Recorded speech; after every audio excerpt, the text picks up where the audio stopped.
Baiklah, kita mulai. Bismillahirrahmanirrahim. Assalamualaikum warahmatullahi wabarakatuh. Selamat pagi, salam sejahtera, hadir-hadirat dimanapun Anda berada. Alhamdulillah, puji syukur pada Tuhan Yang Maha Esa, pada pagi hari ini kita masih dikaruniai sehat walafiat dan juga akan bersiap-siap untuk mengikuti sebuah diskusi FGD yang sangat menarik dengan judul menakar efektivitas dan efisiensi untuk vaksinasi, dan acara yang diselenggarakan oleh Indonesia Digital Millennial Group ini pada tanggal 30 Januari, Sabtu 30 Januari 2021. Saya ingin sedikit memberikan satu intro seperti yang mungkin Anda terima di dalam talk. Yaitu kita sudah tahu COVID-19 ini sudah begitu mengancam, di mana infeksi yang menjangkiti masyarakat kita sudah tembus 1 juta dengan angka tewas lebih dari 28.000 orang.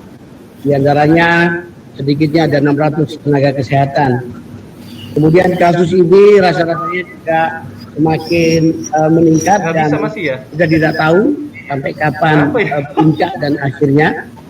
Dan kita juga ikut prihatin tentu saja kalau ternyata sampai kepada kita dan keluarga, kerabat dan juga sahabat-sahabat kita. Untuk itu maka vaksinasi itu sangat-sangat penting menjadi satu pencegahan. Nah, kemudian kita tahu pemerintah sudah menghadirkan 1,3 juta vaksin dari Sinovac yang diharapkan betul-betul efektif dalam melakukan pencegahan. Nah, untuk itu maka kita akan mempertanyakan sejauh mana efektif atau tak efisienkah upaya pencegahan melalui vaksin atau vaksinasi yang sudah digagas oleh pemerintah itu. Dan untuk membicarakan masalah ini, kita sudah mengundang 4 orang pembicara, narasumber yang sangat kompeten di bidangnya. Maaf tidak saya sebutkan gelarnya, mungkin terlalu panjang, yaitu Bapak Tri Yunis Miko Wahyono, kemudian Pak Diki Budiman, Haris Fadila, dan juga last but not least Ibu Purwanti Aminingsi. Hadirin, alhamdulillah diskusi pertama kali ini dengan segala permintaan maaf karena ada kendala teknis, karena ini adalah aplikasi karya anak bangsa yang kita coba, tapi kebanggaan bagi kita sekalian. Nah, tapi alhamdulillah peminatnya begitu membludak, sudah ada sebenarnya yang ingin bergabung di sini 500 orang lebih, tapi karena keterbatasan mereka memantau lewat berbagai tayangan medsos, di IG live dan seterusnya. Kemudian terpaksa kami hanya memilih 50 orang yang kita tampilkan untuk hadir dalam acara ini secara langsung di dalam screen.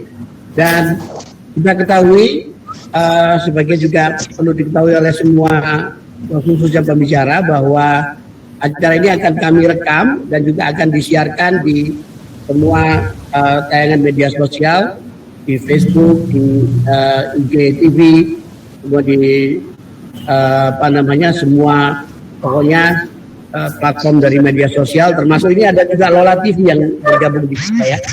Jadi rasanya ini menarik. Nah, untuk itu nanti aturan lainnya adalah saya akan berikan kesempatan kepada para narasumber yang kompeten di bidangnya untuk bicara masing-masing maksimal 7 menit, yang nanti akan dipantik oleh rekan saya, Saudara Kiki Suara, Direktur Rakyat Merdeka. Dan kemudian setelah paparan dari semua narasumber akan dilanjutkan dengan tanya jawab di hadir dan hadirat yang khususnya yang bergabung di kanal ini. Baiklah, saudara sekalian, saya Wahyu Muryadi akan memberikan kesempatan pertama kepada narasumber kita, yaitu Bapak Dr. Tri Yunis Miko Wahyono. Beliau adalah Ketua Departemen Epidemiologi Fakultas Kesehatan Masyarakat Universitas Indonesia, yang akan memberikan materi berjudul keampuhan vaksin atau vaksinasi sebagai benteng ketahanan terhadap COVID-19. Kepada Bapak Tri Yunis Miko Wahyono, Pak Miko, dipersilakan Pak. Ya, terima kasih moderator Pak Wahyu, Pak Swai, dan para peserta FGD yang saya hormati, izinkan saya mempresentasikan bahan saya. Sekir waktunya 15 menit, waktunya 7 menit. Saya akan singkat presentasi saya. Boleh di-share presentasi saya. Jadi prinsipnya pada presentasi saya itu bahwa pertama saya mengemukakan tentang updated baik itu di dunia maupun di Indonesia. Itu datanya tanggal 29 Januari bahwa di dunia kalau lihat perkembangan dunia atau update dunia, kita Indonesia tidak khawatir bahwa kita sudah menyentuh jumlah kasus 1 juta. Sedangkan di dunia paling banyak itu Amerika Serikat 25 juta. Dan kemudian India itu puluhan juta begitu, dan Brasilia 9 juta.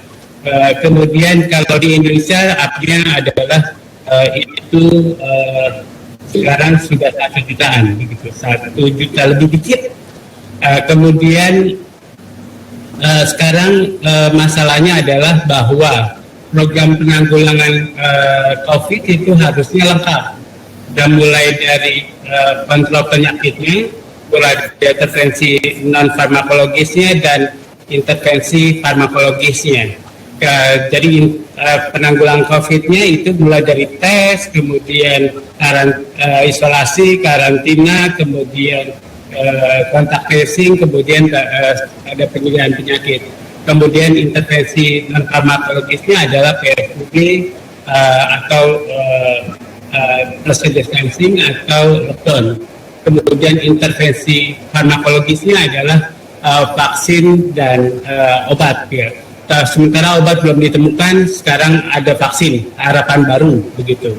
Nah, vaksin itu bekerja atau memberikan 2 efek. Satu efek ke individu, kemudian efek ke masyarakat atau herd immunity. Efek individu itu vaksin adalah isinya baik itu virusnya atau bakterinya atau agennya maupun toksinnya. Kemudian itu antigen. Nah, kemudian kalau diberikan pada orang, dia akan menghasilkan antibodi. Kemudian dan kalau memberikan efek immunity amat tergantung vaksin efikasi. Jadi kalau vaksin efikasinya sangat rendah, di bawah 50%, kemungkinan tidak akan memberikan herd immunity. Kalau di atas 50% sampai 60%, sekarang kita punya vaksin efikasinya 65%, begitu. Kemudian dia akan memberikan efek populasi atau herd immunity kalau cakupannya melebihi 90%. Jadi amat sulit untuk mengharapkan efek populasi atau herd immunity. Di Indonesia menurut saya tidak mudah memberikan vaksinasi untuk cakupan 90% lebih, mengharapkan efek individunya atau memberikan kekebalan pada individu. Oleh karena itu, kalau diberikan akan memberikan kekebalan individu yang 65% dari penduduk Indonesia, kemudian digabung dengan upaya-upaya penanggulangan COVID yang lain, seperti tes, kemudian isolasi, kemudian karantina, kemudian kontak tracing, kemudian PSBB dan kemudian pelayanan kesehatan yang baik. Begitu, itu harus digabung dan akan memberikan efek yang multiple efek. Sehingga pertama, jadi ya, hanya yang saya harapkan adalah bahwa kasus COVID di Indonesia pada daerah-daerah yang tinggi, pada daerah-daerah yang sekarang ini menjadi wabah, itu akan menurun dari wabah kemudian menjadi endemis, kira-kira begitu, di daerah-daerah yang tinggi. Kemudian yang selanjutnya harusnya pada sudah menjadi endemis, maka kasus COVID-nya bisa diisolasi. kemudian diisolasi. Nah, kalau sudah bisa diisolasi dengan baik, orang yang kontak bisa dikarantina, kemudian maka tidak ada pertambahan kasus lain. Kalau sudah endemis, kontrol penyakitnya akan lebih mudah, lebih murah, dan lebih enak begitu di kontrolnya. Berbeda kalau menjadi pandemi atau wabah begitu. Kalau wabahnya kecil, amat suitable untuk dikontrol begitu. Jadi Vietnam itu contoh yang negara yang waktu wabahnya kecil 200, dia melakukan hal yang benar, mengontrol saat kasusnya 200. Jadi jangan sampai kasusnya 1 juta, mengontrolnya akan jadi mahal. Juga prosesnya akan kemudian upaya-upayanya jadi mahal. Oleh karena itu sebaiknya kita mengontrolnya sedini mungkin. Nah, yang dilakukan di Indonesia adalah mengontrol dengan mengharapkan vaksin itu ada. Jadi vaksin itu baru ada sekarang. Kemudian sekarang kita punya 3 juta dosis yang akan diberikan pada frontline untuk 1,5 juta orang petugas kesehatan. Jadi frontline yang pertama adalah petugas kesehatan, frontline yang kedua adalah aparat pemerintah akan diberikan dengan 15 juta dosis yang ada, baik itu aparat pemerintah, aparat kepolisian, aparat pemerintah yang lain. Baru berikutnya adalah sekuler. Nah, dari target-target ini menurut saya di rencana atau roadmap vaksinasi di Indonesia itu dia punya 4 tujuan. Tujuan pertama adalah memberikan kekebalan pada masyarakat Indonesia, betul. Tapi yang kedua itu yang saya pertanyakan, memberikan kekebalan populasi itu pertanyaan. Apakah kemudian kita bisa mencapai cakupan yang lebih dari 95%? Padahal cakupannya dikatakan 95% dari 180 target. Jadi itu menurut saya salah begitu. Harusnya target kita adalah 270 juta orang. Karena tidak ada seorang yang tidak mungkin terinfeksi. Artinya semua orang Indonesia susceptible untuk terkena COVID. Jadi karena semua orang itu susceptible, tidak bisa dibagi-bagi kalau targetnya adalah orang yang bisa diimunisasi begitu. Jadi itu 180 juta orang adalah orang yang possible diimunisasi. Jadi itu salah betul berdasarkan teori. Harusnya imunisasi itu diberikan kepada orang yang susceptible. Kemudian itu adalah masyarakatnya, faktor dari masyarakatnya. Karena vaksinasi itu adalah dua orang yang berinteraksi, yaitu petugas kesehatan dan masyarakat.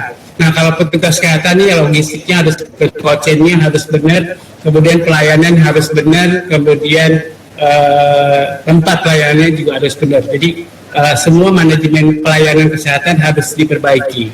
Nah, pada masyarakatnya itu banyak teori yang bisa digunakan. Bisa pakai teori Bloom, pakai teori Anderson, begitu, bisa pakai teori Lawrence-Stein, bisa teori Philip model, dan teori baru adalah behavioral and social data. Jadi 4 bisa digunakan. Kalau pakai teori Green, ada faktor predisposing, ada faktor reinforcing, ada faktor need, begitu, enabling. Kalau pakai Anderson, ada faktor predisposing, ada faktor reinforcing, ada faktor need. Kalau healthy model ada faktor predisposing, faktor enabling, faktor ada ancaman di situ. Nah, kalau social driver itu lebih praktis, karena teorinya baru. begitu. Satu adalah faktor pelayanan kesehatan, kedua adalah faktor sosial proses di masyarakatnya, kemudian yang ketiga adalah faktor bagaimana masyarakat berpikir atau how they think and believe. Jadi bagaimana masyarakat berpikir dan believe di masyarakat begitu. Jadi harusnya keempat teori tersebut digunakan oleh pemerintah. Jangan dipaksakan atau jangan dirangsang dengan apapun begitu. Jadi ya memperhatikan faktor-faktor itu, kemudian pemerintah harus merangsang, kemudian dilaksanakan di setiap daerah, karena setiap daerah semua faktor itu dari 4 teori itu akan yang sangat berbeda. Di Aceh berbeda, saya sudah melakukannya, kemudian di Sumatera Barat berbeda, kemudian di Jawa saya sudah melihat semua faktornya, di Jawa, di Kalimantan berbeda, dan di Papua berbeda. Jadi menurut saya ini harus diperhatikan dalam vaksinasi di Indonesia. Menurut saya waktunya sudah masih ada Kak, Pak? Ya, boleh Pak, 1 menit lagi Pak. Oke, 1 menit lagi. Dari yang 1 menit ini saya gunakan untuk mengatakan bahwa memang tidak mudah bahwa penyakit ini, jadi kesimpulannya adalah penyakit ini bukan penyakit yang gampang begitu. Penyakit ini tidak mudah, semua negara gampang dalam melakukan penanggulangannya. Yang kedua adalah kesimpulannya ya perlu intervensi yang tepat, akurat, begitu, dan seksama. Kemudian yang ketiga kesimpulan ada bahwa ada intervensi yang bisa digunakan untuk menanggulangi penyakit COVID-19. Ya pertama adalah tes yang cukup begitu. Kita sangat kurang ke tesnya. Kemudian kedua isolasi yang baik. Semua kasus kalau bisa semua kasus yang ditemukan termasuk ODP harus, kemudian OTG juga harus diisolasi, kemudian karantina pada semua yang kontak, kemudian kontak tracing harus dilakukan, dan kontak tracing itu bisa digunakan untuk memutus rantai penularan pada klaster-klaster yang banyak. Kemudian pelayanan kesehatan sekarang kita sudah penuh dan memang harus disediakan berdasarkan prediksi atau modelnya. Dan sekarang terakhir adalah ada vaksinasi yang saya pikir tidak memberikan efek ke individu saja, tapi efek ke komunitasnya masih bisa dengan 65,3%, tapi cakupannya harus besar. Tantangan mencapai cakupan yang besar atau lebih dari 90% itu menjadi tantangan khusus. Ya, jangan dipaksakan, mari kita bekerja sesuai dengan teori yang ada. Demikian presentasi saya. Ketua Persatuan Perawat Nasional Indonesia yang akan menyampaikan paparannya tentang vaksinasi antara sebagai harapan baru dari tenaga kesehatan kita. Pak Harif, apakah bisa Harif monitor Pak? Halo. Halo. Ya. Halo. Ya. Harif. Ya. Silakan Pak Harif ya. Waktunya monggo Pak. Terima kasih ya. Baik. Assalamualaikum warahmatullahi wabarakatuh. Karena dari alokasi waktu cuma 5 menit, saya tidak mungkin menggunakan slide presentasi, jadi saya kira saya hanya menyampaikan beberapa hal yang terkait dengan vaksinasi adalah baru bagi kesehatan. Pertama ingin saya sampaikan,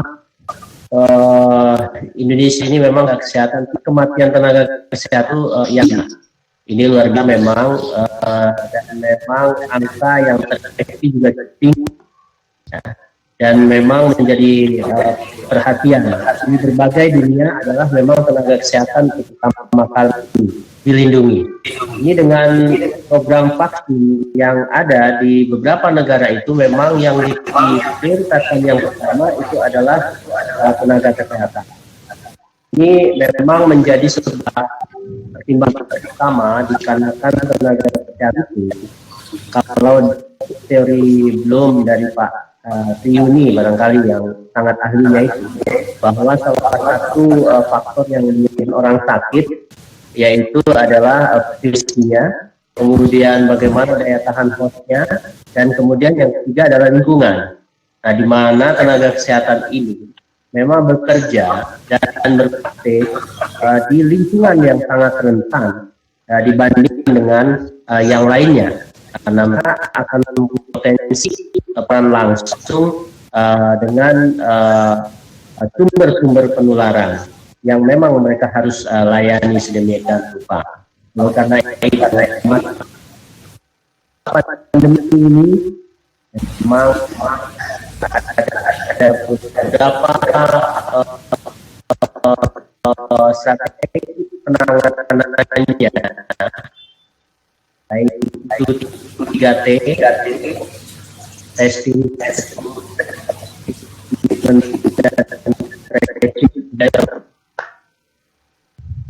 bagaimana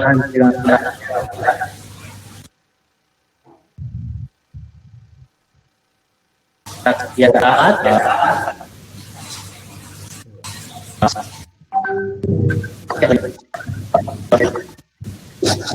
kemudian country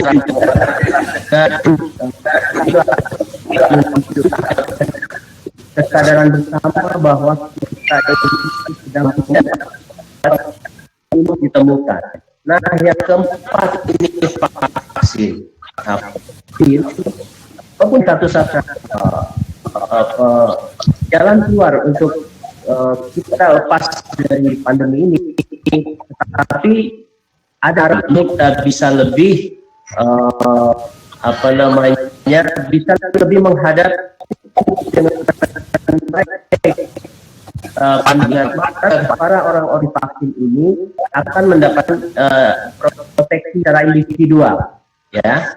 Yang pertama itu proteksi individual, karena mereka tenaga kesehatan rentan sekali pada paparan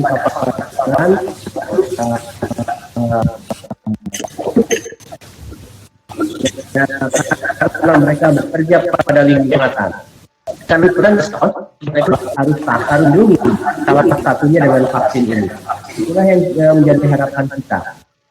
Dan, sampai hari ini saya ingin menyampaikan beberapa informasi bahwa dalam pelaksanaan vaksin untuk kesehatan ini, saya men-searching di hampir semua negara memprioritaskan tenaga kesehatan untuk divaksin di periode atau sebagai prioritas. Yang kedua adalah saya kira untuk yang berikutnya itu sangat bervariasi.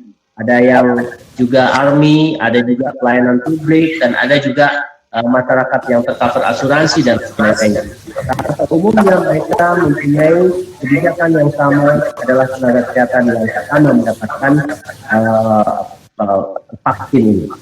Nah, perkembangan pemberian vaksin Indonesia hari ini memang pada awal-awal minggu pertama, minggu kedua, yaitu vaksin pertama itu memang ada keterbatasan atau hambatan dari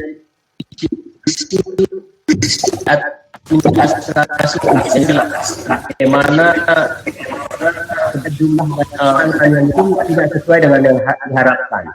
Walaupun sebenarnya khusus dari ini misalnya animo atau antusiasme daripada perawat-perawat Indonesia ini untuk mendapatkan vaksin cukup tinggi.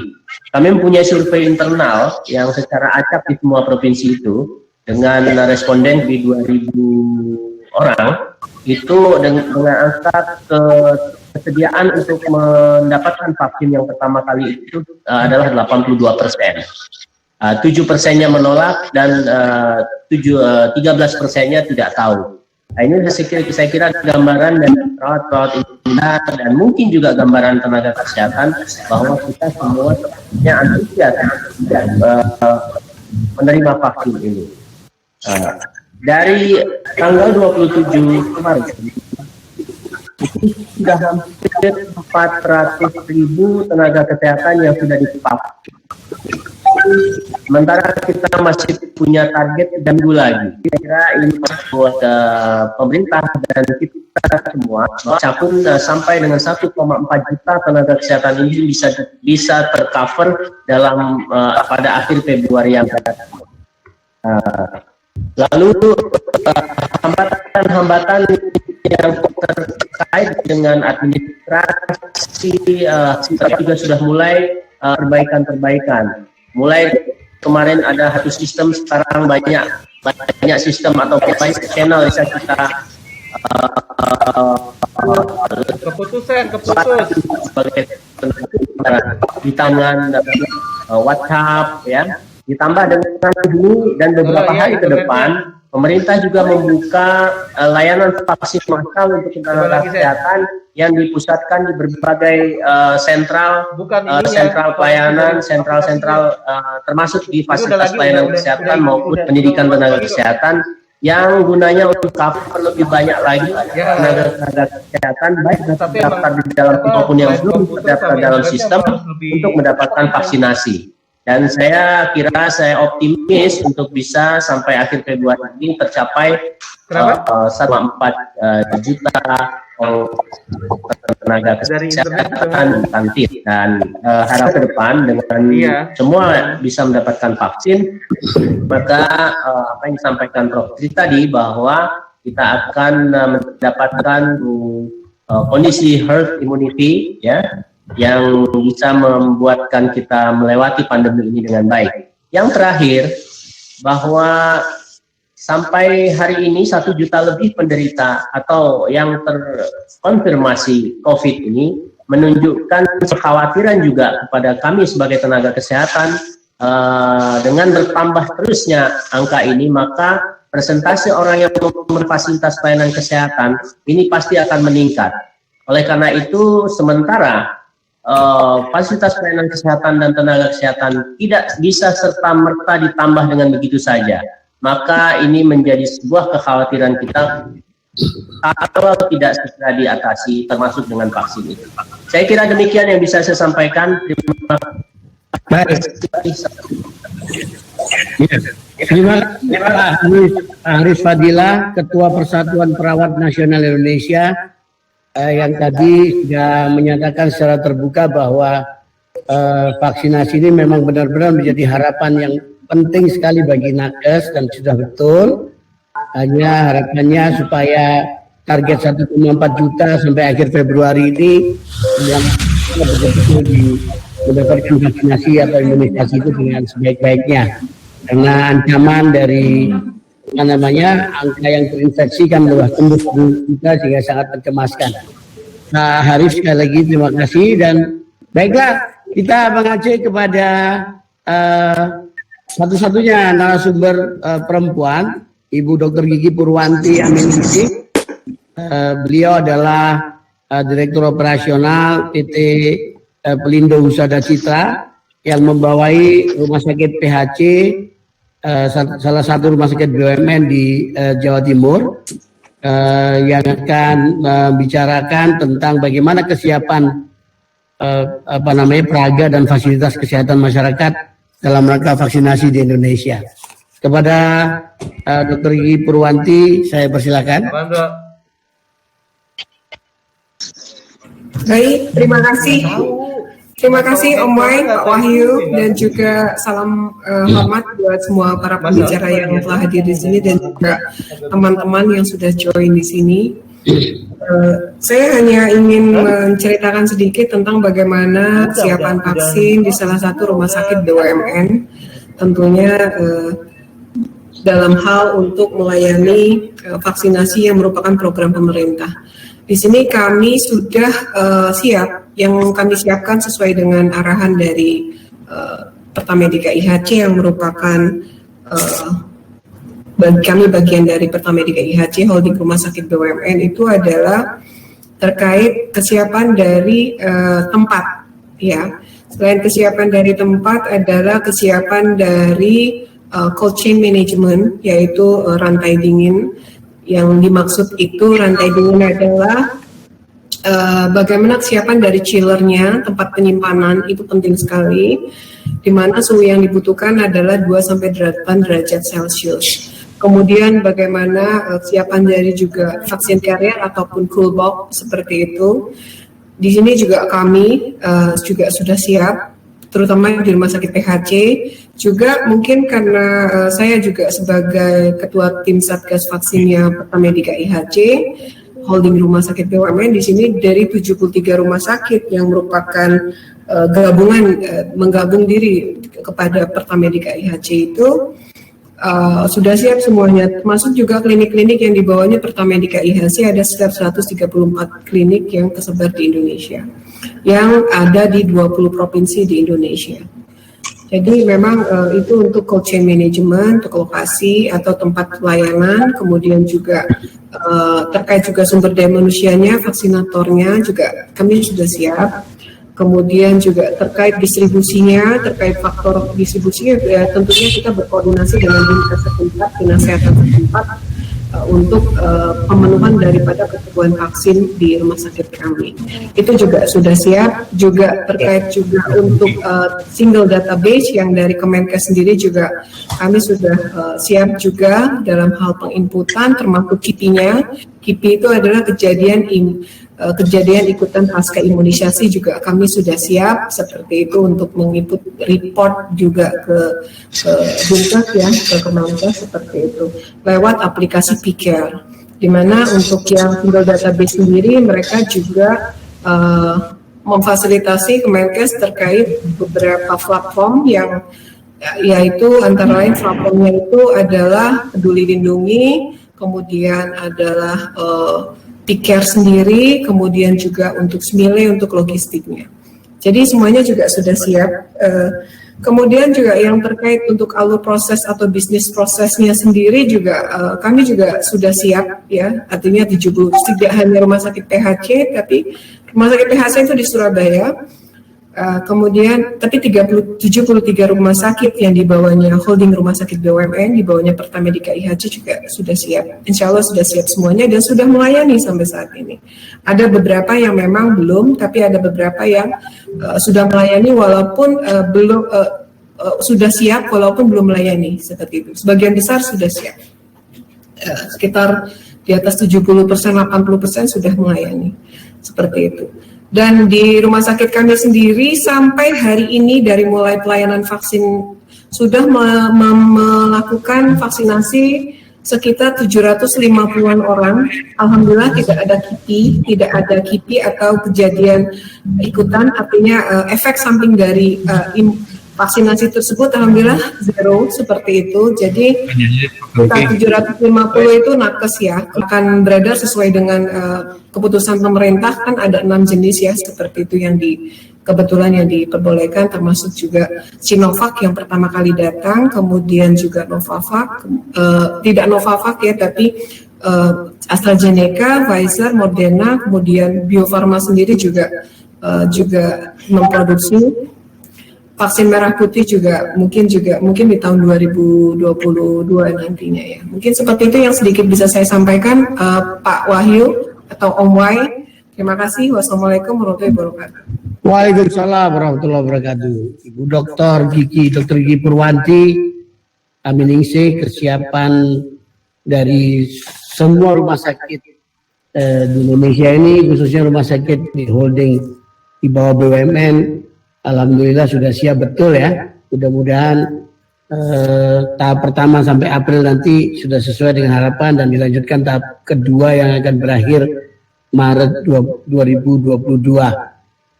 Menarik sekali tadi diutarakan oleh Bu Dr. Gigi Purwanti, 73 rumah sakit yang di bawah koordinasi rumah sakit PHC itu semuanya udah ada IHC Om Wai. IHC ya. Indonesia Healthcare Corporation. Indonesia Healthcare Corporation itu holdingnya ya. Jadi sudah 750 orang yang nakes yang di imunisasi, divaksinasi.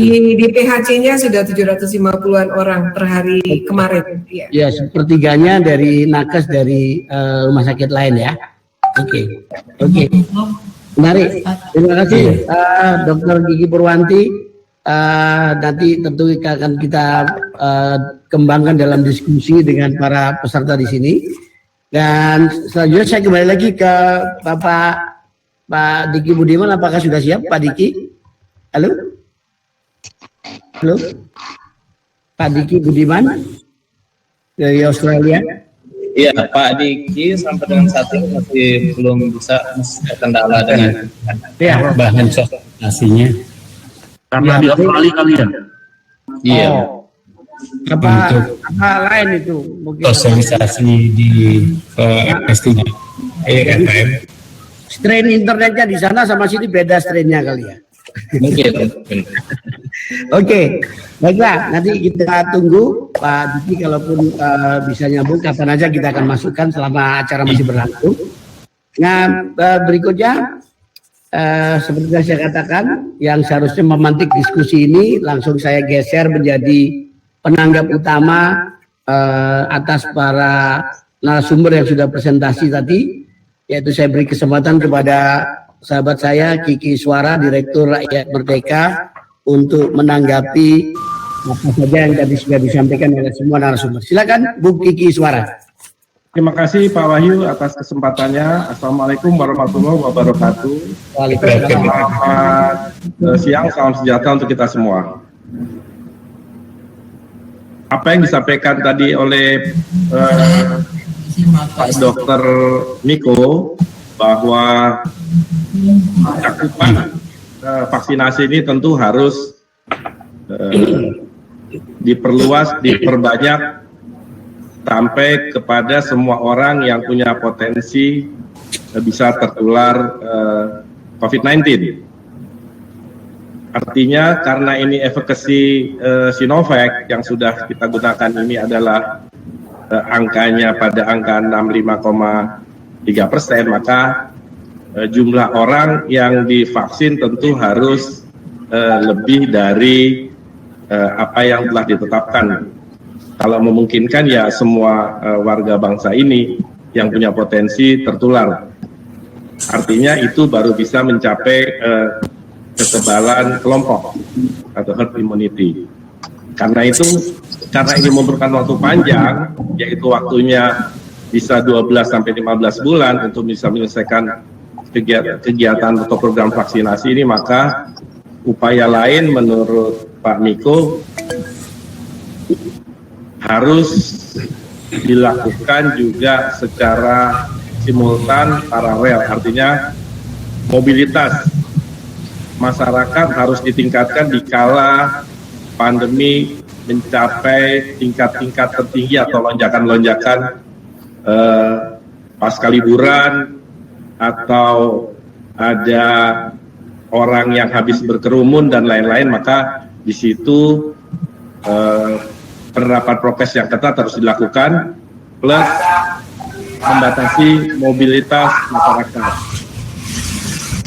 Kedua, karena ini waktunya juga panjang dan kegiatan juga tidak bisa di stop begitu saja, maka menurut Pak Niko, penyiapan sarana atau fasilitas kesehatan harus terus ditambah, karena dikhawatirkan akan terjadi peningkatan jumlah penularan, angka penularan yang saat ini sudah sampai 1 juta. Menurut prediksi para epidemiolog, kalau tidak ada pengetatan maka angkanya dalam waktu 4-5 bulan sampai 6 bulan ke depan bisa sampai di atas 1,5 juta new case baru.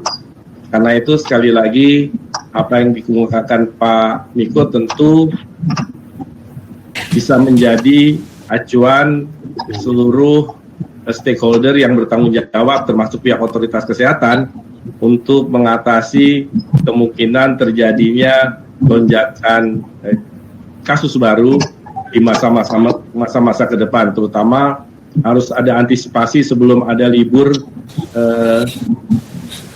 Lebaran. Ini penting sekali karena pengalaman kemarin libur akhir tahun baru menghasilkan lonjakan yang sangat tinggi seperti sekarang ini, sehingga ruang perawatan dan ICU sudah tidak bisa menampung lagi. Jadi memang ini sekali lagi ini merupakan harapan dari kita semua bahwa di samping vaksinasi ini berjalan, penerapan protokol kesehatan secara ketat harus dilakukan, pembatasan mobilitas masyarakat juga harus terus dilakukan sampai ada tren penurunan kasus baru atau melandai. Kemudian dari Pak Haris Fadilah tadi yang menyatakan masih ada tenaga kesehatan yang belum bersedia atau belum mau untuk divaksin, tentu sama-sama semua pihak harus melakukan sosialisasi lagi lebih masif, sehingga kita berharap semua nakes bersedia untuk divaksin dan juga bersedia untuk memvaksin, karena mereka juga yang memvaksin teman sejawatnya, maka ini mudah-mudahan bisa terselesaikan dengan baik. Akhirnya semuanya bisa tervaksinasi, paling tidak pada akhir Februari ini semua sudah bisa divaksinasi. Kemudian dari fasilitas kesehatan dan fasilitas cold chain yang sudah dimiliki oleh BUMN bidang kesehatan IHC, mudah-mudahan juga bisa membantu cold chain yang ada di tingkat dinas kesehatan provinsi, kota dan kabupaten, sampai ketika puskesmas, karena nanti puskesmasnya yang akan menjadi garda terdepan dalam upaya mempercepat proses vaksinasi. Vaksinnya memang sekarang sudah 3 juta sudah ada, 15 juta yang segera diproses oleh pihak Bio Farma, dan mudah-mudahan ini bisa segera disalurkan ke daerah-daerah melalui cold chain yang ada, dengan tentunya nanti pihak puskesmas yang akan berada di depan untuk memberikan vaksinasi kepada petugas pelayanan kesehatan. Jadi sekali lagi, ini kerja bersama, kerja bareng, gerakannya gerakan massal, dan tidak bisa dilakukan business as usual. Artinya ini adalah gerakan massal yang harus dilakukan oleh semua komponen bangsa, karena vaksinasi ini adalah salah satu alat yang penting untuk memutus mata rantai COVID-19. Kalau ini bisa dilakukan tepat waktu, artinya dalam waktu 1 tahun, seperti harapan Bapak Presiden bisa ini terlaksana dengan baik, tentu akan baik hasilnya. Tentu tidak melupakan atau tidak meninggalkan sama sekali upaya pengetatan protokol kesehatan, karena ini juga kunci. Dan kedua, membatasi mobilitas masyarakat itu adalah hal yang mutlak. Artinya vaksin dilakukan, vaksinasi berjalan, tapi euforia vaksin ini diharapkan tidak sedikit pun mengurangi upaya kita memperketat protokol kesehatan dan membatasi mobilitas masyarakat. Dan tentunya yang terpenting, karena ini masih terjadi lonjakan kasus yang sangat tinggi dalam hari-hari mendatang ini, karena sisa dari carry over dari minggu-minggu kemarin dan hasil dari pasca liburan, maka diharapkan pihak pemerintah daerah, artinya pihak dinas kesehatan tingkat provinsi, kabupaten, dan kota bersama RSUD-nya, dan juga dengan rumah sakit swastanya dan rumah sakit BUMN, diharapkan secepatnya menambah ruang rawat inap dan ICU. Tentu tenaga kesehatannya harus secepatnya direkrut, tentu harus disiapkan insentif yang cukup besar, artinya insentif harus disiapkan, karena ini diperlukan untuk merekrut tenaga kesehatan dalam jumlah yang juga cukup besar untuk mengisi atau menjaga atau melayani pasien di ruang rawat inap dan ICU untuk penderita COVID gejala sedang dan berat. Begitu Mas Wahyu, terima kasih. Mungkin ini akan menjadi bahan untuk sama-sama semuanya diskusi dengan para sobat yang hadir di acara pagi ini. Silakan Mas Wahyu. Terima kasih. Saya kembalikan ke Mas Wahyu. Terima kasih Mas Kiki Iswara, Direktur BPK, atas catatan dan harapannya. yang disampaikan dengan gaya tausiah tadi, ya kan? Mudah-mudahan jadi catatan penting bagi kita sekalian. Hadirin-hadirat, ini saya lihat list peserta yang mungkin tampil di dalam screen kita pada pagi hari ini. Ada banyak sekali, ini saya catat paling tidak ada 19 pihak ini dari FKG Universitas Indonesia, ada Fakultas Kedokteran UIN Jakarta, ada mahasiswa, dosen dan ikatan alumni UIN Jakarta, Universitas PGRI Palembang, apa kabar Palembang, Universitas Tanjung Pura Pontianak, Kalimantan ini, mahasiswa Trisakti Jakarta, Himpunan Mahasiswa Pendidikan Guru SD atau usia dini Sekotia Palembang. Wah, Palembang rajin sekali nih. Kemudian dari Pemuda Muhammadiyah Kota Pontianak ada Rumah Enggang Institut, ada Kohati, wah, Kops HMI PBHMI, Universitas Islam Negeri Sunan Gunung Jati Bandung, Dewan Mahasiswa UIN Jakarta, HMI Cabang Ciputat, HMI Jawa Barat, HIPMI Tangsel, pelaku UMKM Tangsel, pelaku UMKM Bogor, STKIP Melawi Kalimantan Barat, wow, dan ada Pride Homeschooling, serta banyak lagi. Kalau saya baca mungkin bisa lama waktunya. Baiklah, kalau Pak Diki sudah bisa tersambung. Pak Diki, halo Pak Diki, itu ada di screen udah kelihatan beliaunya. Halo Pak Diki.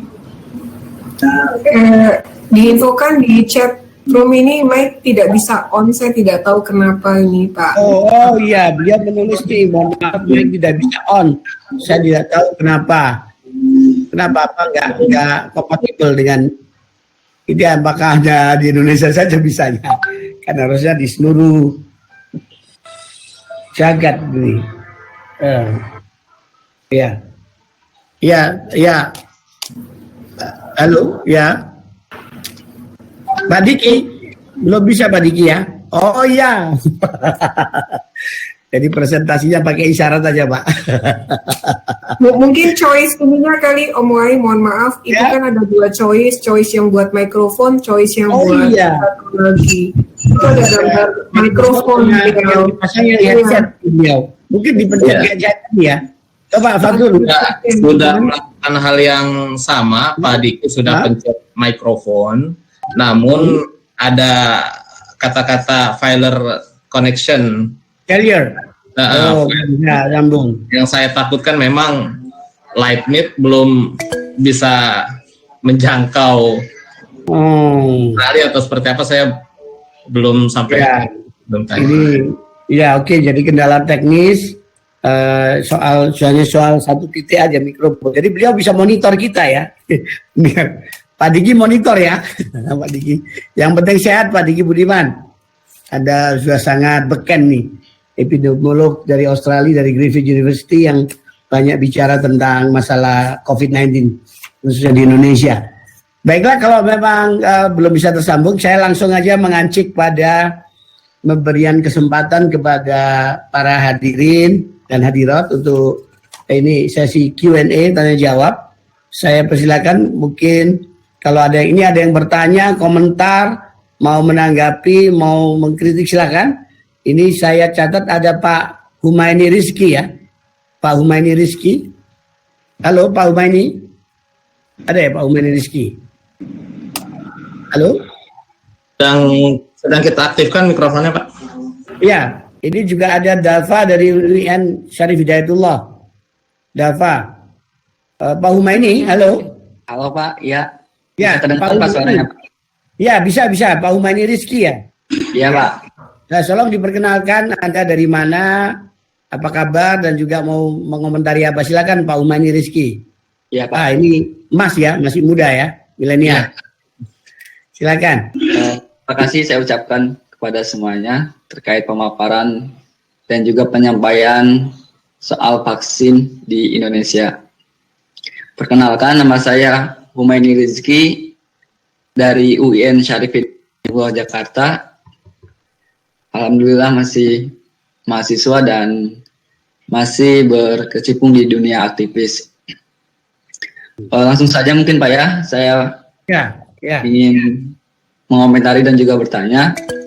Pertama kepada Pak Kiki Iswara selaku Direktur Rakyat Merdeka, bahwa masyarakat di zaman sekarang memang tidak bisa lepas dari hoax dan juga misinformasi terkait perkembangan vaksinasi di Indonesia. Nah, hal ini memicu masyarakat untuk tidak percaya bahwa vaksin itu benar-benar salah satu jalan untuk mencegah putusnya mata rantai virus COVID-19. Nah, pertanyaannya, bagaimana media itu dapat mengkanalisasi agar hoax atau misinformasi itu tidak sampai ke masyarakat untuk dipercaya oleh masyarakat itu sendiri. Nah, kemudian yang kedua, dengan adanya hoax dan juga misinformasi itu soal vaksinasi, otomatis perlu adanya edukasi yang sangat signifikan kepada masyarakat, khususnya kepada Ibu Dr. Purwanti.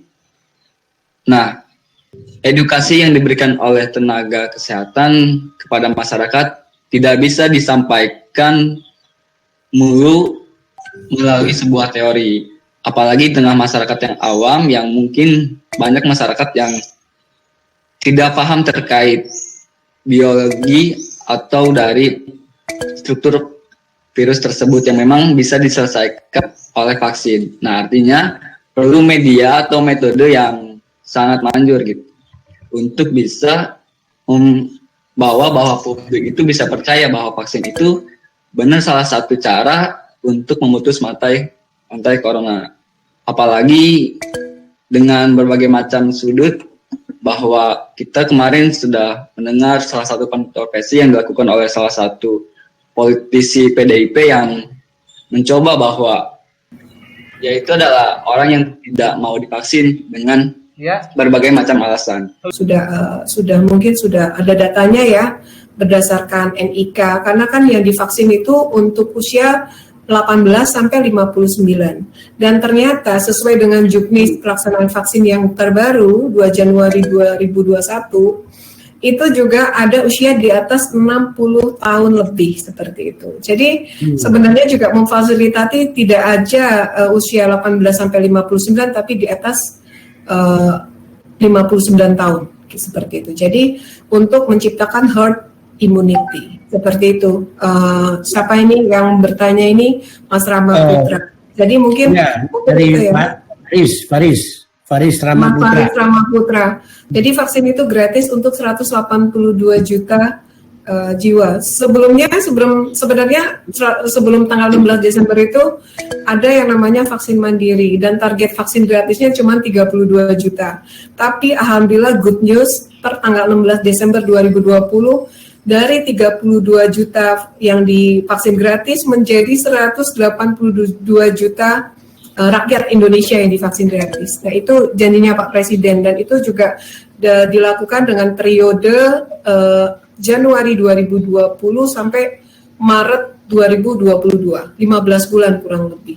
Bisa jadi tiba-tiba juga lebih dipercepat, mungkin kita nggak tahu ya nanti pada ternyata pelaksanaannya terkait kesiapan tidak hanya di rumah sakit BUMN tapi rumah sakit pemerintah atau swasta yang juga membantu itu ready semuanya, bisa jadi hanya setahun atau 12 bulan. Kita berproses terus, intinya bahwa niat baik pemerintah itu harus kita sikapi dengan positif, itu pertama.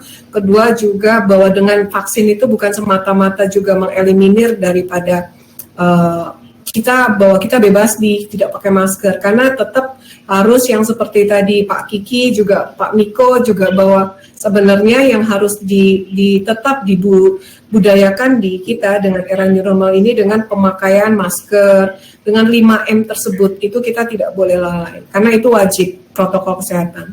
Mungkin itu ya.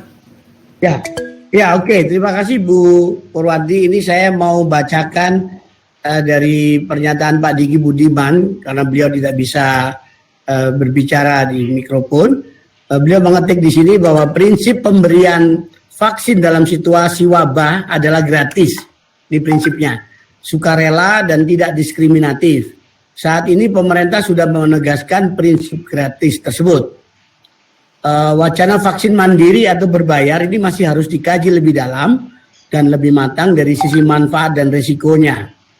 Kemudian kemudian prinsip pemberian vaksin secara sukarela harus dipertahankan berdasarkan prinsip universal vaksin itu sendiri dan amanat undang-undang dan juga rekomendasi WHO atau Badan Kesehatan Dunia. Terima kasih Pak Diki. Ini satu statement yang sangat penting untuk diketahui oleh seluruh khalayak, khususnya yang hadir pada pagi hari ini pada diskusi hari ini. Baiklah, karena Pak Diki masih belum bisa berbicara, jadi terpaksa beliau harus mengetik hal-hal yang penting yang perlu disampaikan. Saya juga langsung kepada penanya berikutnya.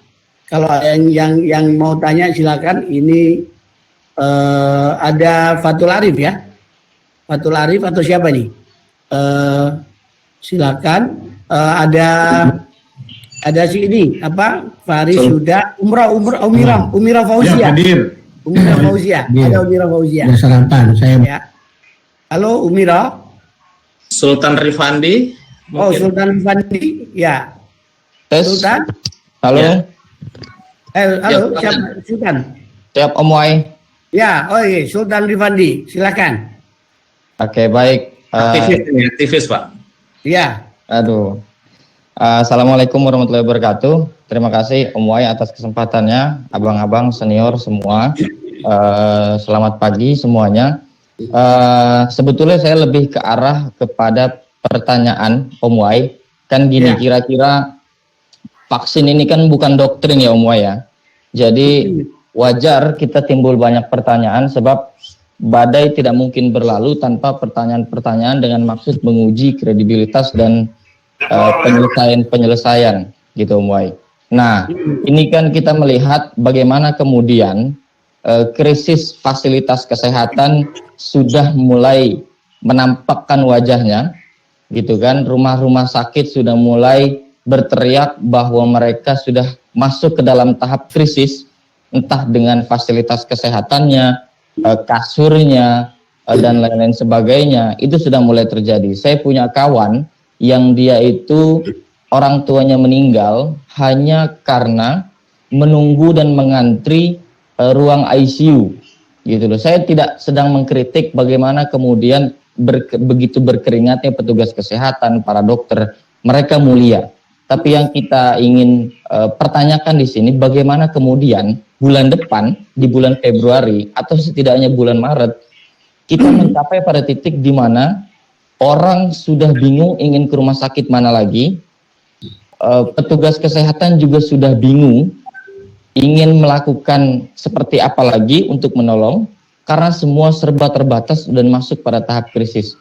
Nah, saya pikir kita sudah masuk ke dalam tahap puncak krisis tersebut dan semoga tidak terjadi. Dan bagaimana kemudian kira-kira antisipasinya? Karena jangan sampai kita ini para pasien warga negara biasa yang tidak punya link, tidak punya akses, tidak punya orang dalam misalkan, itu tetap bisa bertahan dan mendapatkan hak keselamatan kita di negara ini. Bagaimana tuh kira-kira Om Wai? Ampun, iya. Pak Juni Iya. dong. Terima kasih Sultan Rifandi ya. Ini pertanyaan Anda sangat tajam dan rasanya hanya ke saya cuman lewat saja kan, saya akan nyampaikan kepada sumbernya. Seperti juga ini tambahan pertanyaan lagi, pertanyaan susulan dari Faris Ramaputra nanya lagi nih. Sudah ada jawabannya. Saya tanya lagi Pak Moderator, konsekuensinya apa jika ada warga menolak untuk divaksin tentu saja? Apakah ada sanksi tegas? Ada class action? Apakah akan menciptakan masalah baru? Ini pertanyaan khas dari aktivis Faris Ramaputra dari PPGPI. Ya silakan bebas bertanya apa saja. Kalau ada yang menanya lagi nanti. Untuk Umira Fauzia sudah siap? Umira mana Umira? Umira udah siap? Umira Fauzia, halo? Umira? Gimana Umira? Ya, oke. Kalau memang tidak ada pertanyaan, saya langsung saja kembali. Halo? Umira ada nih, Umira masuk. Halo Umira. Iya. Ya. Tadi sempat Pak, maaf. Iya, ada suara saya Pak. Ada, kamu dicari-cari seluruh orang-orang tadi kemana aja.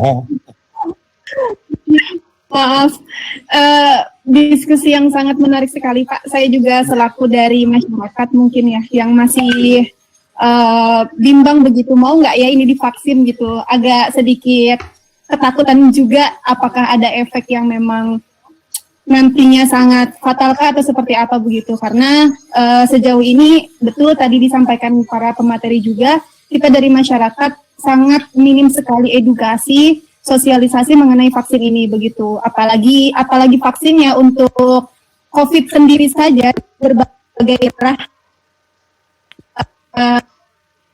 tidak lalu kemudian mungkin yang ingin saya tanyakan tadi Ibu Purwanti menyampaikan untuk para tenaga medis yang sudah divaksin itu tidak ada efek yang dirasa dari hasil divaksin. Mungkin yang ingin saya tanyakan, Ibu apakah hamil ya, itu ibu yang sedang hamil atau menyusui seperti itu enggak sih untuk divaksin? Nah kemudian tadi kan dari rentan usia 18 tahun ke atas ya yang boleh divaksin. Nah untuk anak-anak ini apakah perlindungan yang dilakukan dari pemerintah itu seperti apa sih ketika memang vaksin ini hanya berlaku untuk di atas 18 tahun? Kemudian ketika mudah-mudahan sih ya Bu ya, mudah-mudahan tidak akan ada efek setelah memang divaksin, tetapi kan tidak pernah tahu misalkan apakah mempengaruhi kondisi badan seseorang, kondisi kesehatan seseorang terhadap vaksin tersebut.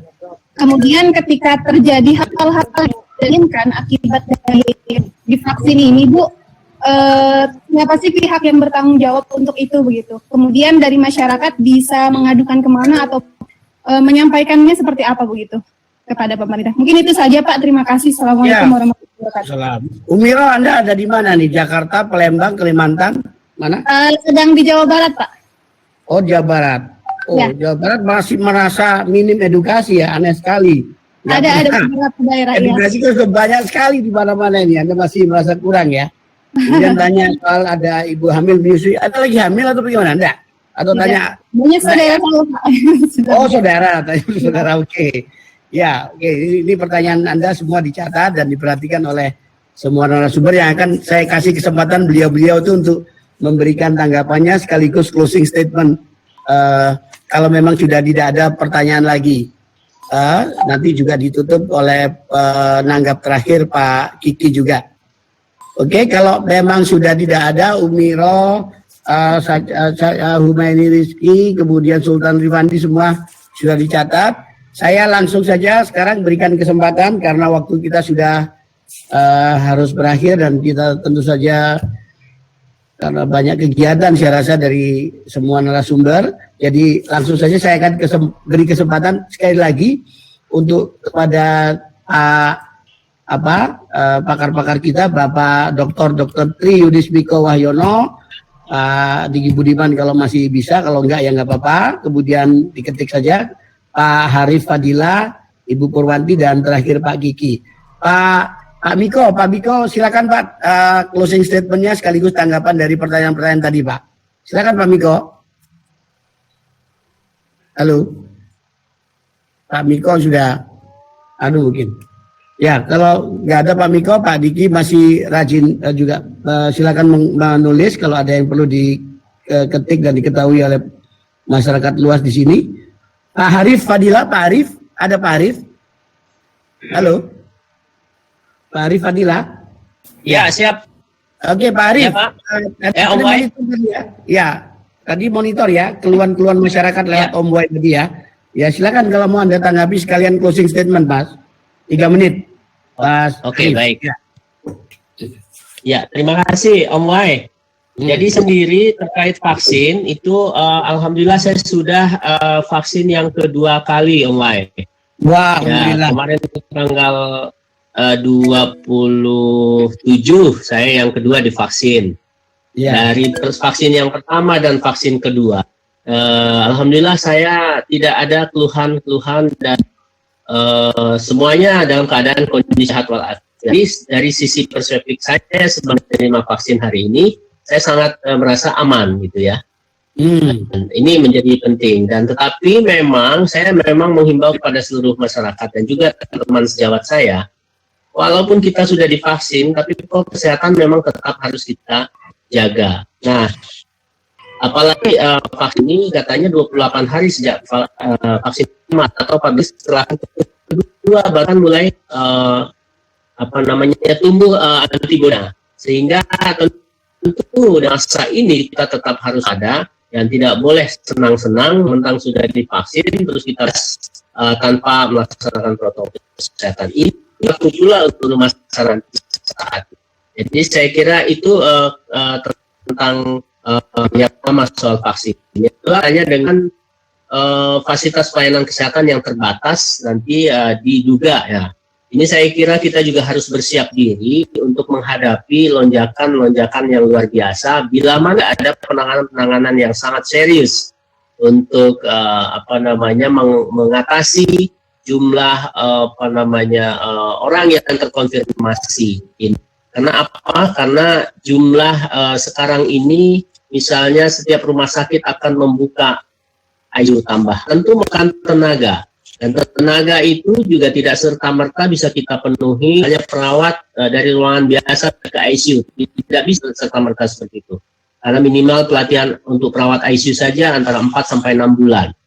Yang saat ini kami sudah lakukan kerjasama dengan BNPB itu bisa lakukan kita modifikasi selama 1 minggu, kemudian supervisi praktik di ruangan beberapa hari begitu. Nah ini tidak mudah serta-merta memobilisasi.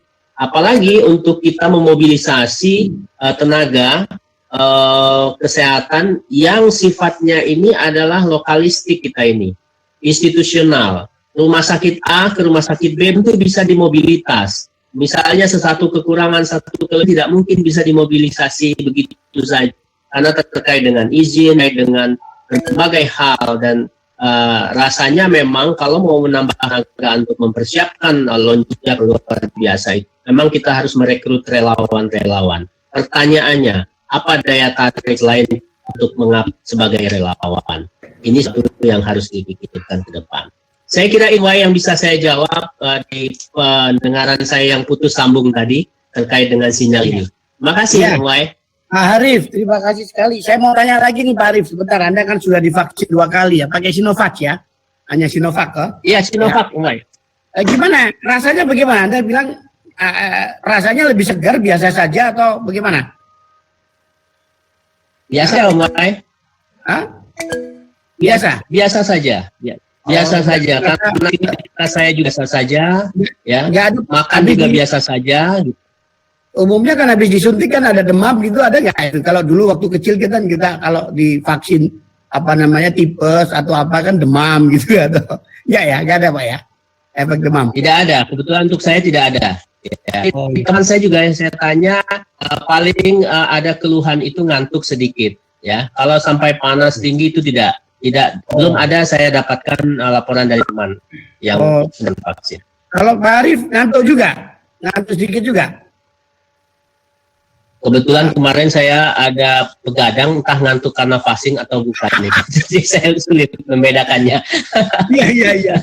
Ya Pak Arif. Jadi waktu pertama tidak ngantuk. Waktu pertama tidak ngantuk. Yang kedua kemarin karena saya ada kegiatan yang biasa memang, ya mungkin ngantuk. Ngantuknya sudah, kalau disuntik jam 9, sore hari jam 6 itu baru ngantuknya luar biasa. Apa itu karena vaksin atau apa, saya belum. Iya. Dari anggota Persatuan Perawat Nasional Indonesia, ini sudah berapa orang yang sudah divaksin sampai 2 kali? Nah ini data itu ada di Kementerian Kesehatan, Om Wai.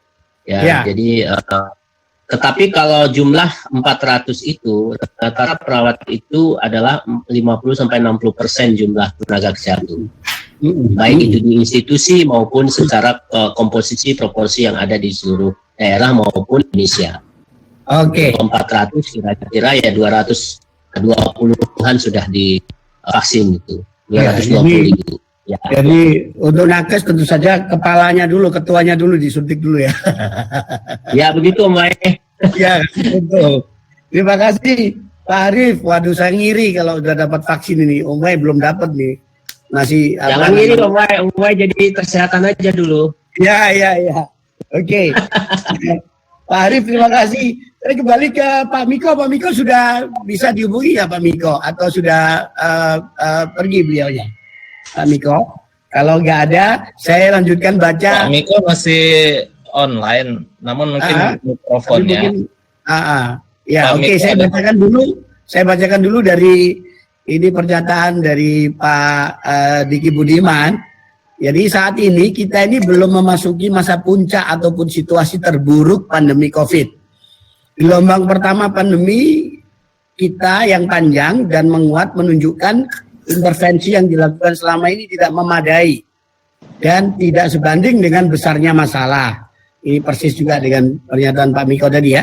Oleh karena itu sudah sangat penting untuk dilakukan perbaikan strategi yang lebih fokus pada aspek kesehatan dan tidak terdistraksi dengan tujuan lainnya. Faktor waktu adalah musuh ketiga pengendalian pandemi selain virus dan infodemik. Kebijakan yang dilakukan harus berbasis sains dan konsisten untuk yang dilakukannya jadi secara konsisten. Adapun respon yang dilakukan harus tepat secara timing, durasi dan dosis. Hal ini adalah kelemahan strategi yang terjadi selama ini.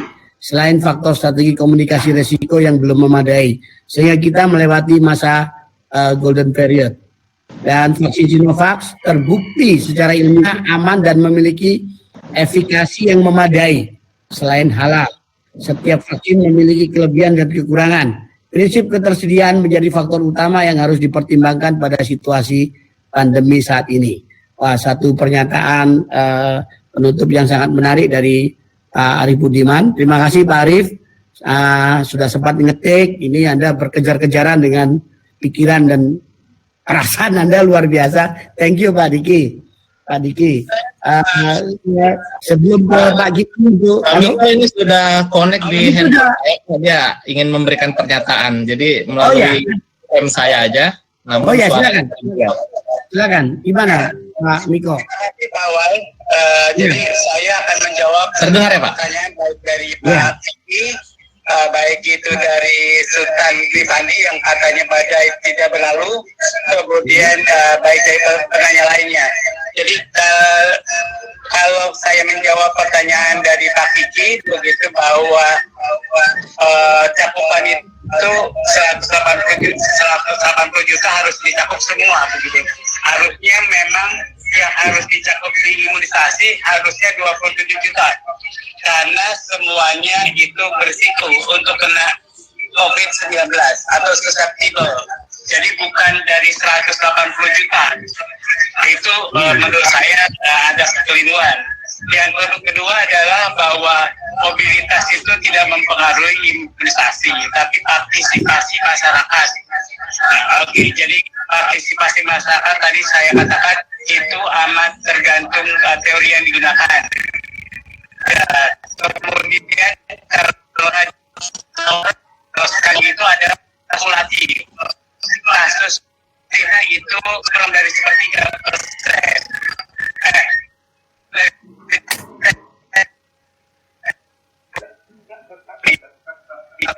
Bisa 20%, bisa ada yang kurang dari 20%, ada yang lebih dari 20%. Begitu. Jadi kasus aktifnya di beberapa daerah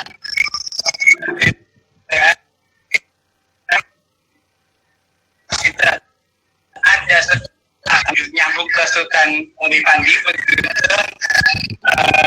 bahwa itu yang saya jadi tim ahli dan sudah disiapkan kapasitas pelayanan tambahan. Kemudian mereka sudah membuat fasilitas pelayanan tambahan ya dari yang ada sekarang. Ya, dan mereka sudah menambah dokternya, perawatnya, tenaga kesehatannya dari yang ada sekarang. Jadi itu bisa ditambah.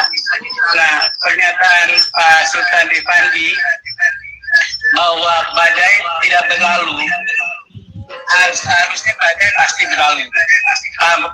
Pasti berlalu. Apakah itu dengan korban yang banyak seperti wabah COVID-19? Jadi kita korbannya sudah 28.000 lebih. Jadi menurut saya harus dikurangi kemungkinan yang mati di Indonesia. Case fatality ini besar dan besar di negara Asia. Ya, jadi juga paling banyak kasusnya di negara Asia dan itu harus dikurangi di Asia Tenggara maksud saya. Nah kemudian menurut saya semuanya bisa diantisipasi kalau kita cermat begitu. Tadi Pak Diki Budiman mengatakan bahwa imunisasi gratis pada saat wabah. Tidak. Di undang-undang wabah yang dikatakan adalah upaya penanggulangannya. Jadi ya kalau itu vaksin itu memang benar-benar salah satu upaya penanggulangannya dengan divaksinasi akan hilang, itu akan dibeli oleh pemerintah. Dan pemerintah di dalam undang-undangnya tidak menyebutkan apakah pemerintah pusat, apakah pemerintah daerah begitu. Jadi kalau di Indonesia tidak semua daerah atau tidak semua kabupaten mengalami wabah. Jadi menurut saya hanya beberapa kabupaten yang mengalami wabah atau hanya beberapa provinsi yang wabah.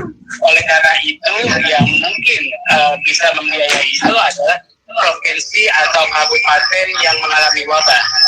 Yang lainnya menurut saya belum terbukti karena mungkin tesnya masih sedikit begitu. Jadi itu masih debatable. Ya, tapi ada undang-undang yang mengatakan bahwa kalau itu public domain itu menjadi biaya pemerintah. Kalau itu menjadi private domain itu menjadi bisa dibiayai oleh pemerintah atau swasta. Jadi harus ditentukan dulu obat itu apakah obat itu public domain atau private domain. Ya, selain wabah ya, karena wabah itu upaya penanggulangannya di dalam undang-undang disebutkan. Kemudian satu lagi adalah bahwa partisipasi masyarakat untuk vaksinasi memang tadi umroh jadi cara umroh begitu ragu begitu. Memang sosialisasi amat kurang Mas Wei. Jadi menurut saya sosialisasi terhadap vaksin yang akan digunakan. Jadi kami vaksin yang akan digunakan bukan hanya Sinovac gitu, semua vaksinnya harus dijelaskan kepada masyarakat Indonesia sehingga itu menjadi pilihan. Apakah dia mau divaksin oleh Sinovac, apakah dia mau divaksin dengan yang lain. Kalau itu digratiskan, maka ditetapkan vaksin efikasi buat semua jenis vaksin yang akan digunakan di Indonesia. Kalau sekarang kan penggunaannya bukan dalam izin edar, izin yang digunakan sekarang dengan fase 1 ini atau frontline ini adalah EUA begitu, of Authorization. Jadi belum benar-benar izin edarnya vaksin itu. Jadi merupakan izin emergency digunakan untuk vaksin kesehatan. Jadi menurut saya masih benar untuk fasilitas kesehatan. Tapi kemudian untuk aparat pemerintah yang lain, menurut saya harusnya dievaluasi lagi apakah tetap mau diberikan EUA atau izin yang lain begitu. Demikian Pak Wei, maaf. Iya, thank you. Ya jelas. Terima kasih Pak Niko. Terima kasih para yang praktis untuk mengatasi problem koneksi memang lewat telepon. Nanti Pak Diki Budiman juga akan ditelepon seperti Pak Miko ya. Ini yang menarik dari Pak Miko ternyata ya yang beredar selama ini belum dapat izin edar tapi memang sengaja dilakukan untuk kepentingan emergensi. Ya, untuk kepentingan emergensi dengan jumlah yang terbatas. Termasuk walaupun emergensi ya kok kepada artis Raffi Ahmad itu dianggap emergensi berarti. Kok nakes doang. Nah, ini nyambung ya Mas Diki ya? Sudah? Pak Diki udah nyambung? Halo? Ya, Pak Diki. Ya, silakan Pak, mau komen Pak. Nah, alhamdulillah bisa dengar suara Anda. Sorry ini, ya inilah teknologi kita. Jadi ujian ini pandemi ini ujian, Bapak Ibu sekalian. Ujian untuk banyak sektor, banyak hal. Untuk sistem kesehatan, untuk sistem sosial, bagaimana efektif, termasuk untuk teknologi kita ini berkomunikasi. Jadi oleh karena itu harapannya dengan, saya setuju dengan kata-kata Pak Miko tadi bahwa badai insya Allah berlalu, dan selama ini tidak ada pandemi yang belum kita atau tidak kita atasi, walaupun tampaknya semakin menguat karakter dari pandemi COVID-19 ini mirip sekali dengan karakter 100 tahun lalu ya. Karena artinya dengan banyaknya yang asing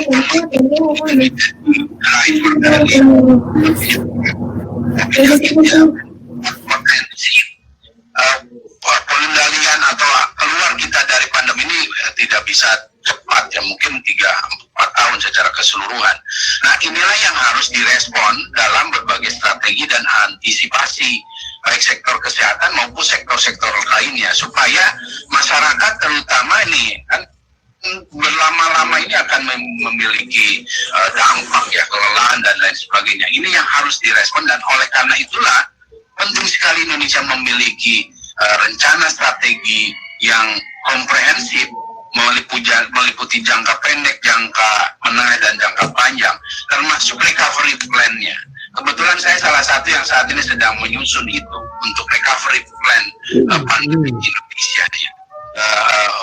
Bagaimana kita bisa, karena kalau recovery plan ini nggak bisa dilakukan pasca itu, tapi harus dari sekarang. Ya, ini yang harus kita lakukan, dan kebetulan sebetulnya kita ini sudah nggak ada dulu ya pengendalian atau rencana pengendalian yang disebut dengan preparedness pandemic ya. Tapi sekali lagi kritik saya saat ini adalah memang seringkali kebijakan yang dipilih belum didasarkan pada kajian yang memadai ya. Walaupun ada hal-hal yang tepatnya, tapi ini yang harus jadi catatan kita.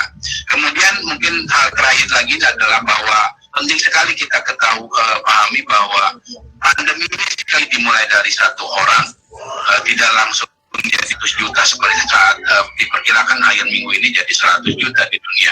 Indonesia 1 juta, dunia itu 100 juta resminya.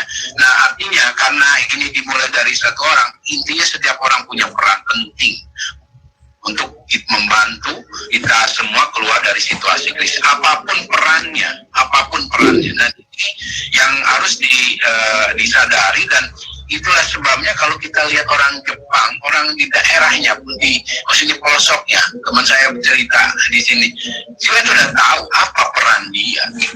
Bahkan dalam situasi terburuk sekalipun, setiap warga negara yang di pelosoknya ini sudah tahu, termasuk bahkan menyaring berita, memberikan hal-hal yang sifatnya sepertinya sederhana. Ini yang akhirnya bisa menjawab kenapa banyak orang saya tidak merasa tidak mendapat informasi yang memadai. Kewajiban kita semua untuk mencari itu, dan tentu ini adalah satu upaya yang tidak mudah ya, membangun karakter, membangun budaya. Dan sekali lagi itulah sebabnya tadi saya sampaikan, pandemi adalah ujian. Kita harus menjadi bangsa yang jauh lebih baik, termasuk di sistem kesehatannya. Mungkin itu Pak Omai dari saya. Ya, terima kasih Pak Diki Budiman. Waduh, alhamdulillah, puji Tuhan bisa bicara. Cobaan dan badai pasti berlalu insya Allah. Dua pembicara akhir saya berikan kesempatan sekali lagi untuk masing-masing 3 menit untuk closing statement. Dr. Purwanti dulu, dan kemudian Mas Kiki Suara. Silakan Purwanti. Terima kasih Om Wai. Jadi kalau tadi saya menjawab dulu pertanyaan dari salah satu partisipan di sini, bahwa betul untuk wanita hamil itu memang termasuk dalam kriteria eksklusi, jadi yang tidak diberikan vaksin. Selain juga wanita yang hamil, tapi juga untuk pasien-pasien yang pernah terkonfirmasi positif COVID seperti itu.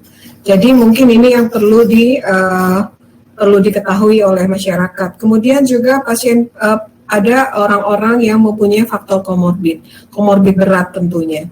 Jadi itu juga atas mungkin advice daripada dokternya. Tapi menurut beberapa pakar, untuk yang komorbid terkontrol itu tidak masalah seperti itu. Jadi mungkin itu. Nah, yang perlu juga sedikit saya juga ingin menambahkan tadi jawaban dari salah satu pembicara terkait untuk kebetulan saya di rumah sakit, ketersediaan ICU. Jadi kami sendiri pun sebenarnya bukan masalah daripada ventilator yang tidak ada, tapi yang ada adalah perawat-perawat ICU yang mempunyai keahlian khusus itu yang kami masih kurang.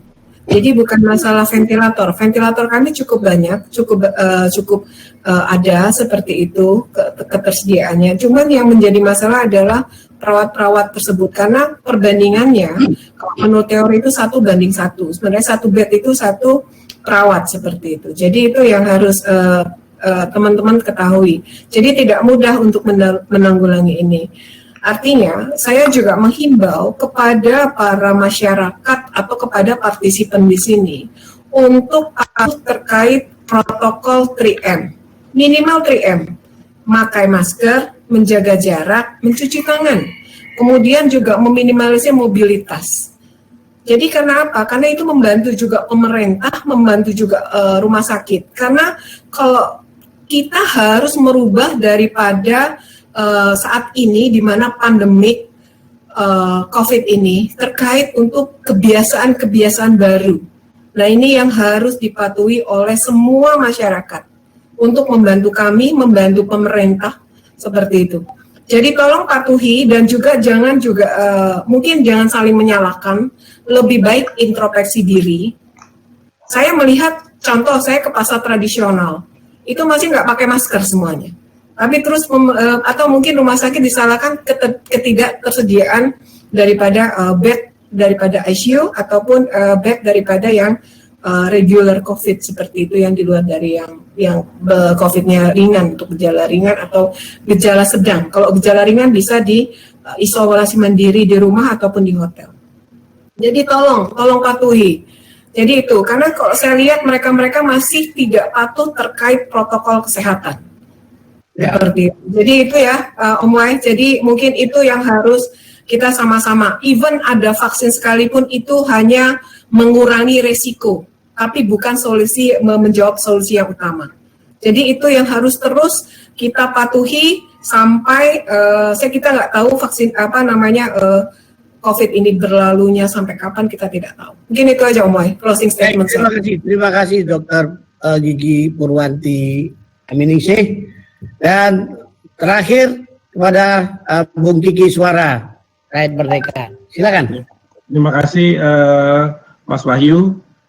Jadi apa yang telah dibukakan para narasumber tadi pada intinya bahwa vaksinasi itu aman. Jadi ini melalui acara ini akan diamplifier melalui channel YouTube dan lain-lain, IG. Maka ini merupakan di sini adalah juga menjadi clearing house untuk hoax. Kedua, media arus utama atau media mainstream tentu akan menjadi alat penyaring hoax. Jadi sekali lagi tadi ada Mas Humayni yang menanyakan kira-kira peran media bagaimana untuk menangkal hoax. Tentu media mainstream hampir semuanya, bahkan 100% media mainstream itu anti hoax. Jadi berita yang berseliweran tentu harus di cross check ke media mainstream, karena media mainstream itu keluar biasanya sudah disaring dan anti hoax. Jadi sekali lagi mungkin pemerintah atau otoritas kesehatan bisa menyampaikan sosialisasi melalui media mainstream sehingga kemudian keluar dengan berita-berita yang benar, jelas, bahwa vaksin itu aman, bahwa vaksin itu sudah dicoba di nakes dan nakes tidak mengalami reaksi yang berlebihan, atau artinya bahwa vaksin ini aman untuk disuntikan di umur 18 sampai 19 untuk sementara. Mungkin nanti yang setelah tahap berikutnya untuk vaksin yang untuk di atas 60-an. Jadi memang semuanya memang sudah disiapkan. Nantinya tadi Bu Purwanti mengatakan juga akan ada vaksin gratis untuk sekitar 182 juta orang. Maka ini mudah-mudahan menjadi alat, salah satu alat untuk memutus mata rantai penularan COVID-19. Selain tentunya yang sangat penting dan tidak boleh ditinggalkan adalah penerapan protokol kesehatan secara ketat dan mengurangi mobilitas masyarakat dikala sedang tinggi-tingginya seperti sekarang ini angka penularan COVID. Jadi kalau setiap hari rata-rata 1 minggu terakhir ini 12.000 lebih kasus baru, tentu akan memperberat, membebani fasilitas kesehatan baik ruang rawat inap biasa maupun ruang rawat ICU untuk penderita dengan gejala sedang dan berat. Sekali lagi Bu Purwanti mengatakan menambah peralatan, menambah mesin alat mesin pengatur tekanan negatif atau ventilator dan lain-lain mungkin bisa dilakukan lebih cepat, tapi menambah tenaga kesehatan atau perawat atau mungkin kepala ICU yang harus bekerja terus-menerus selama 24 jam bukan hal yang mudah, menyiapkan perawat untuk menjaga di ICU. Najis sekali lagi yang paling penting sekarang ini vaksin sudah jalan dan ini vaksin yang sudah digunakan adalah vaksin yang aman. Tentu nanti seperti Pak Diki mengatakan dan Pak Miko harus ada sosialisasi mengenai semua khasiat vaksin, keamanan vaksin di jenis-jenis atau merek vaksin yang lain. Artinya vaksin Sinovac ini sudah bisa digunakan. Terima kasih sekali lagi Mas Wahyu kesempatannya dan sekali lagi kami mengucapkan terima kasih.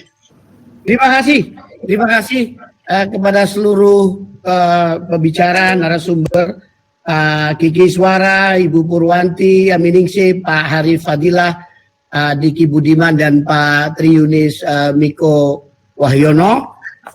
Dengan demikian, maka berakhir sudah diskusi kita tentang menakar efektivitas dan efisiensi yang diselenggarakan oleh Indonesia Digital Millennial Co-op, yang mudah-mudahan ini sangat bermanfaat bagi kita sekalian dan juga bisa memberikan kontribusi yang sangat bermanfaat juga untuk perbaikan pemulihan masa pandemik di Indonesia, dan mudah-mudahan yang paling akhir adalah dengan demikian badai segera berlalu. Tepat menit ke 100 ya, persis menit ke 100. Jadi diskusi 100 menit ini. Terima kasih untuk semua hadirat. Terima kasih. Terima kasih. Assalamualaikum, salam sehat, salam sehat.